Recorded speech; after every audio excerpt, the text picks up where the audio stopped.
Hello साथियों, नमस्कार। आप सभी को आरआरबी जेई का साथी आंसर की आ गया है। अगर आपने आंसर की को नहीं चेक किया है तो आप लोग तुरंत आंसर की को अपना चेक कर लीजिएगा। कल शाम को ही साथी आंसर की रिलीज कर दी गई थी और इस वीडियो में साथी हम आज डिस्कस करने वाले हैं RRB JE all zone safe score after answer की, यानी साथी आंसर की आने के बाद आरआरबी जेई के सभी जोन के लिए सेफ स्कोर आपका क्या होने वाला है, आपकी साथी एक्सपेक्टेड कट ऑफ कितनी जा सकती है, आपका साथी मिनिमम मार्क्स कितना होना चाहिए कि आप जो है सीबीटी 1 क्लियर कर जाएं। तो इस वीडियो में साथी हम सभी जोन के आपको एक्सपेक्टेड कट ऑफ बताने वाले हैं और साथ ही इस वीडियो में हम डिस्कस करेंगे कि आपके एग्जाम का लेवल क्या था और इस बार साथी आपको नॉर्मलाइजेशन में कितने मार्क्स आपके बढ़ने वाले हैं, क्योंकि साथ ही हम आपके सभी शिफ्टों को इसमें लिखे हैं। आपको सभी चीज़ दिखाएंगे कि कौन सी शिफ्ट हार्ड थी, कौन सी शिफ्ट ईजी थी, कौन सी शिफ्ट मॉडरेट थी, किन के नंबर कितने बढ़ने वाले हैं, क्योंकि साथी अभी आपके आंसर की आने के बाद उसमें पता चल रहा है कि एवरेज मार्क्स कैंडिडेट का कितना बन रहा है। तो इसलिए साथी हम आपको एक एक चीज़ समझाने वाले हैं।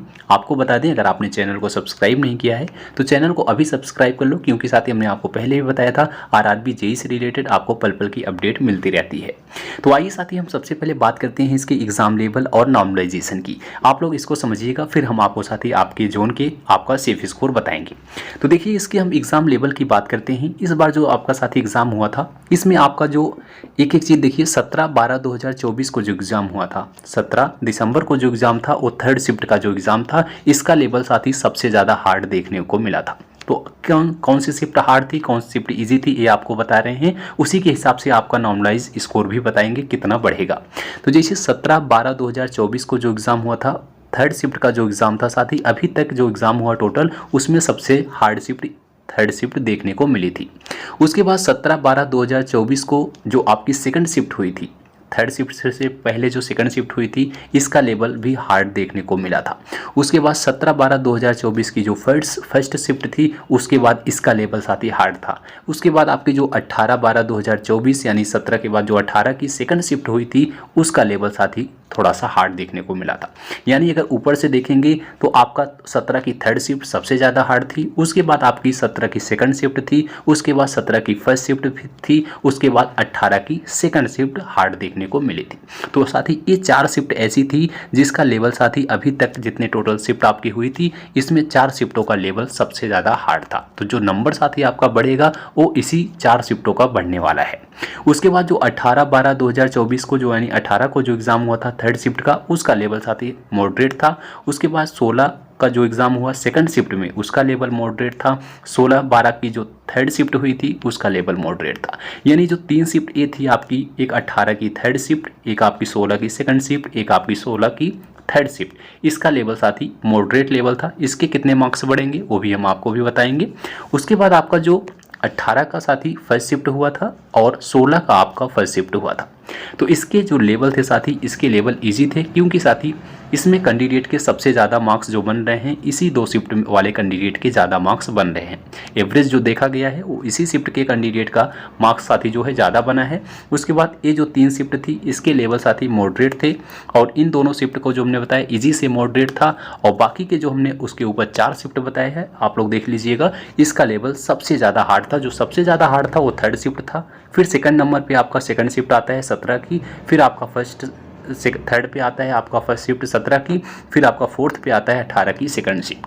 तो इसलिए साथी ये 4 शिफ्ट सबसे ज़्यादा हार्ड देखने को मिली थी। अगर जो इसके हम नॉर्मलाइज स्कोर की बात करें, कितने नंबर आपका इसमें बढ़ेगा, तो इसमें साथ ही आपके जो हार्ड शिफ्ट थी इन चारों की, इसमें से कम आपका 8 से 10 नंबर आपका बढ़ने वाला है। तो जो कैंडिडेट इसमें दिए थे, अगर आप लोग का भी इसमें 4 शिफ्टों में था, तो आपके मार्क्स आती अभी 8 से 10 नंबर और बढ़ेंगे। तो इसमें जैसे थर्ड शिफ्ट में होगा तो आपके कम से कम 10 नंबर भी बढ़ जाएगा, 9-10 नंबर। अगर आपका जो है लास्ट में सेकंड शिफ्ट वाले में होगा तो आपके 6-7-8 नंबर तक भी बढ़ जाएगा। तो यानी अगर थर्ड से आपका इस चारों शिफ्टों में था तो 8 से 10 नंबर तक जो है आपका अभी और इंक्रीज होगा। उसके बाद जिन कैंडिडेट का इसमें था, यानी थर्ड शिफ्ट में, यानी 18-16, आप लोग देख लीजिएगा, इसमें अगर आपके थर्ड तीनों शिफ्टों में से कोई भी शिफ्ट आपका था तो आपका लेवल मॉडरेट था, तो आपके जो है 2 से 4 नंबर तक तो ज़रूर बढ़ेंगे। 2 से 4 नंबर तक आप सबका भी बढ़ेगा अगर आपका इन तीनों में था। उसके बाद जिसका साथी इजी से मॉडरेट था, यानी 18 की फर्स्ट शिफ्ट, 16 की फर्स्ट शिफ्ट, आपको साथी हो सकता है आपके मार्क्स 1 या 2 नंबर बढ़ें, नहीं तो आपके बहुत कम चांस होते हैं कि इस शिफ्ट में नॉर्मलाइज स्कोर ज़्यादा बढ़े। तो इसमें आपके बहुत कम चांस होते हैं कि आपका स्कोर बढ़े। बाकी के जितने हमने शिफ्ट बताया इस शिफ्ट में आपके साथ ही 8 से 10 नंबर, इस शिफ्ट में आपके 2 से 4 नंबर देखना अभी सभी कैंडिडेट को बढ़ेगा। तो ये था आपके एग्जाम का साथी लेवल नॉर्मलाइज स्कोर हमने बता दिया आपका कितना स्कोर बढ़ने वाला है। अब आइए हम बात करते हैं साथी आपके सेफ स्कोर की। तो देखिए इसमें हम आपके सभी जोन को आपको साथ ही लिखे हैं, आपके कौन कौन से जोन थे, यानी जितने भी 21 जोन होंगे सभी जोन इसमें इंक्लूड किए गए हैं और आपका साथ ही इसमें हम सेफ स्कोर बताए हैं, ना कि आपका कट ऑफ बताए हैं। आप लोग देख लेना इसको। ये आपका क्या है, ये आपका सेफ स्कोर है आपके रॉ मॉक्स के अकॉर्डिंग। ध्यान दीजिएगा ये आपके रॉ मॉक्स के अकॉर्डिंग है विदाउट नॉर्मलाइजेशन, क्योंकि नॉर्मलाइज में अभी कोई आइडिया नहीं है कितने नंबर किस शिफ्ट के बढ़ेगा, हमने आपको पहले बता दिया है। तो इस हिसाब से साथ ही आपके हमने जोन वाइज आपका सेफ स्कोर बता रहे हैं। यूआर कैटेगरी से जैसे आप हैं अहमदाबाद से अगर आप फॉर्म को अप्लाई किए हैं तो यूआर कैटेगरी में आपका रॉ मॉक्स अगर 60 नंबर बन रहा है तो सेफ है। ओबीसी में अगर आपका 55 है तो सेफ है, ईडब्ल्यूएस में 52 है सेफ है, एससी में 43 नंबर है सेफ है, एसटी में 38 है। तो अहमदाबाद के लिए इतना स्कोर अगर आप लोग का आ रहा है तो बिल्कुल सेफ है, आप लोग CBD 2 की तैयारी कर सकते हैं। अगर आप अजमेर से फॉर्म को अप्लाई किए थे तो यूआर कैटेगरी के लिए 58 रॉ मॉक्स बिल्कुल सेफ है, ओबीसी में 53 सेफ है, ईडब्ल्यूएस में 50 सेफ है, एससी के लिए 48 नंबर सेफ है, एसटी के लिए 42 नंबर सेफ है। अगर आप बेंगलोर से फॉर्म को अप्लाई किए हैं तो ध्यान देना यूआर कैटेगरी में सबसे जो कम कट ऑफ जाएगी वो बेंगलोर की जाएगी। आपका सेफ स्कोर 48 नंबर तक बिल्कुल सेफ है, ओबीसी में 43 नंबर, ईडब्ल्यूएस में 40 नंबर, एससी में आपका 33 नंबर, एसटी में आपका 30 नंबर होना चाहिए रॉ मॉक्स। भोपाल से अगर आपने फॉर्म को अप्लाई किया था तो आपका यूआर कैटेगरी से स्कोर 57 प्लस होना चाहिए, ओबीसी में आपका 49 नंबर होना चाहिए, ईडब्ल्यूएस में आपका 46 प्लस होना चाहिए, एससी में आपके 41 प्लस होने चाहिए, एसटी में आपके 30 प्लस होना चाहिए। अगर आपने भुवनेश्वर से फॉर्म को अप्लाई किया था आपका यूआर कैटेगरी से 56 प्लस आपका स्कोर होना चाहिए, ओबीसी में आपका 51 प्लस होना चाहिए, ईडब्ल्यूएस में आपके 48 प्लस होने चाहिए, एससी में आपके 46 प्लस होने चाहिए, एसटी के आपके 43 प्लस होने चाहिए। अगर आपने बिलासपुर से फॉर्म को अप्लाई किया था तो आपका रॉ मॉक्स 58 नंबर प्लस होना चाहिए, ओबीसी के आपका रॉ मॉक्स 50 होना चाहिए, ईडब्ल्यूएस से हैं तो आपके रॉ मॉक्स 47 होना चाहिए, एससी हैं तो आपके 41 प्लस होना चाहिए, एसटी हैं तो आपके 37 प्लस होना चाहिए। अगर आपने चंडीगढ़ से फॉर्म को अप्लाई किया था तो आपका यूआर कैटेगरी में रॉ मॉक्स 66 प्लस होना चाहिए, ओबीसी में 57 प्लस, ईडब्ल्यूएस में 54 प्लस होना चाहिए, एससी में 51 प्लस होना चाहिए, एसटी के लिए 44 प्लस होना चाहिए। उसके बाद अगर आपने चेन्नई से फॉर्म को अप्लाई किया था तो चेन्नई का जो रॉ मॉक्स है यूआर कैटेगरी का 56 प्लस होना चाहिए, ओबीसी के लिए 45 प्लस होना चाहिए, ईडब्ल्यूएस के लिए 42 प्लस होना चाहिए, एससी के लिए 37 प्लस होना चाहिए, एसटी के लिए 31 प्लस होना चाहिए। उसके बाद बात करें गोरखपुर की तो ध्यान से देखिएगा, अगर आपने गोरखपुर से फॉर्म को अप्लाई किया था तो आपका रॉ मॉक्स यूआर कैटेगरी में 68 प्लस होना चाहिए, ओबीसी में 62 प्लस, आपका ईडब्ल्यूएस में 60 प्लस और आपका एससी के लिए 51 प्लस, एसटी के लिए 44 प्लस होना चाहिए। अगर आपका इतना है तो बिल्कुल सेफ है।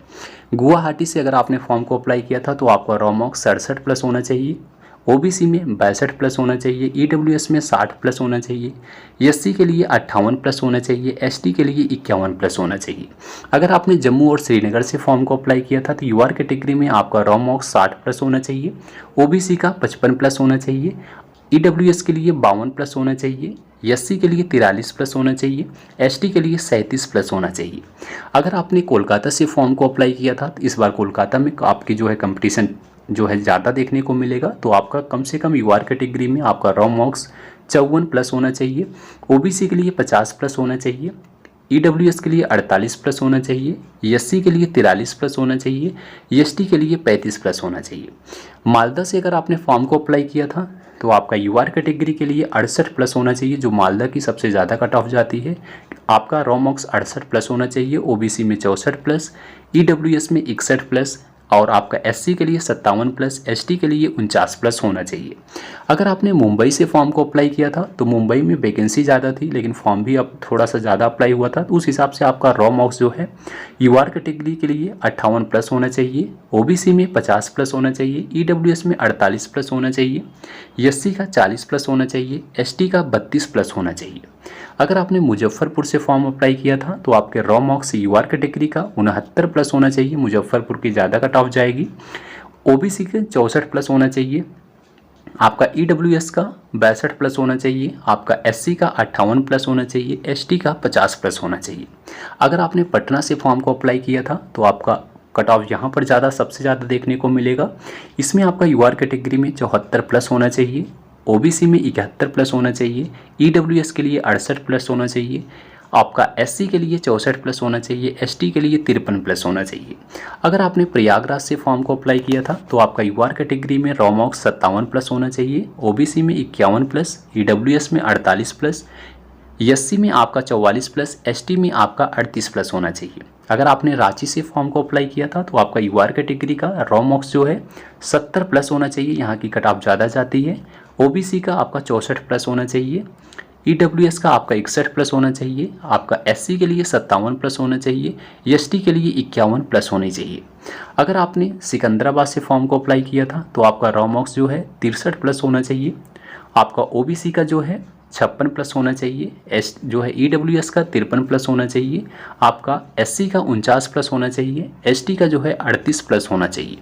उसके बाद लास्ट में आपका 2 आता है। अगर आपने सिलीगुड़ी से फॉर्म को अप्लाई किया था तो यूआर कैटेगरी में आपका 64 प्लस होना चाहिए, ओबीसी में आपका 54 प्लस, ईडब्ल्यूएस का 51 प्लस, एससी के लिए 49 प्लस, एसटी के लिए 43 प्लस होना चाहिए। अगर आपने तिरुवनंतपुरम से फॉर्म को अप्लाई किया था तो आपका 47 प्लस यूआर कैटेगरी के लिए, ओबीसी में आपका 41 प्लस, ईडब्ल्यूएस में 38 प्लस, एससी के लिए 33 प्लस और एसटी के लिए आपका 30 प्लस होना चाहिए। तो साथ ही आपने आपको सभी आपके जोन को इसमें डिस्कस किया। आपका जो है हमने इतना आपका स्कोर बताया। अगर आप लोग का मार्क्स इतना बन रहा है तो बिल्कुल आपके लिए सेफ स्कोर होने वाला है। इतने नंबर पर आप लोग जो है CBT 1 आप लोग आराम से जो है क्वालिफाई कर जाएंगे CBT 2 के लिए। तो अभी से अगर आपके इतने मार्क्स बन रहे हैं तो आप लोग CBT 2 की तैयारी कीजिएगा, क्योंकि साथ ही आपको CBT 2 के लिए बहुत कम टाइम मिलेगा CBT 2 तैयारी करने में। अगर आपका जब रिजल्ट आएगा CBT 1 का तो उसके कुछ ही दिन के बाद आपका CBT 2 शुरू हो जाएगा। इसलिए अगर आपके मार्क्स इतने तक बन रहे हैं, हमने आपको सभी इसीलिए जोन बताया, सभी कैटेगरी बताया, कैटेगरी वाइज आपके मार्क्स बन रहे हैं तो CBT 2 की तैयारी जरूर कीजिएगा। और आप लोग के मार्क्स अभी कितने बन रहे हैं आंसर की चेक करने के बाद आप लोग कमेंट में ज़रूर बताइएगा, क्योंकि साथ ही बहुत सारे कैंडिडेट का अब जो है अब रियल मार्क्स जो है कम होने शुरू हो गया है। क्योंकि पहले जिस कैंडिडेट का 75 बन रहा था अब वही स्कोर जो है 60-65 के बीच आ गया है आंसर की आने के बाद। इसलिए आप लोग का भी रॉ मार्क्स कितना बन रहा है कमेंट में ज़रूर बताइएगा। अगर कुछ डाउट है तो कमेंट में लिखिएगा, हम आपके डाउट को क्लियर करने का प्रयास करेंगे। आज के लिए बस यहीं तक। वीडियो आपको अच्छा लगा हो तो वीडियो को लाइक ज़रूर करना, दोस्तों में भी शेयर करना, और आपका साथी किस शिफ्ट में एग्ज़ाम था वो भी ज़रूर बताइएगा कि आप लोग का इसमें से कौन सी शिफ्ट में था। आपके मार्क्स देखते हैं कितना बढ़ने वाला है। तो मिलेंगे साथी अगली वीडियो में, तब तक के लिए जय हिंद जय भारत।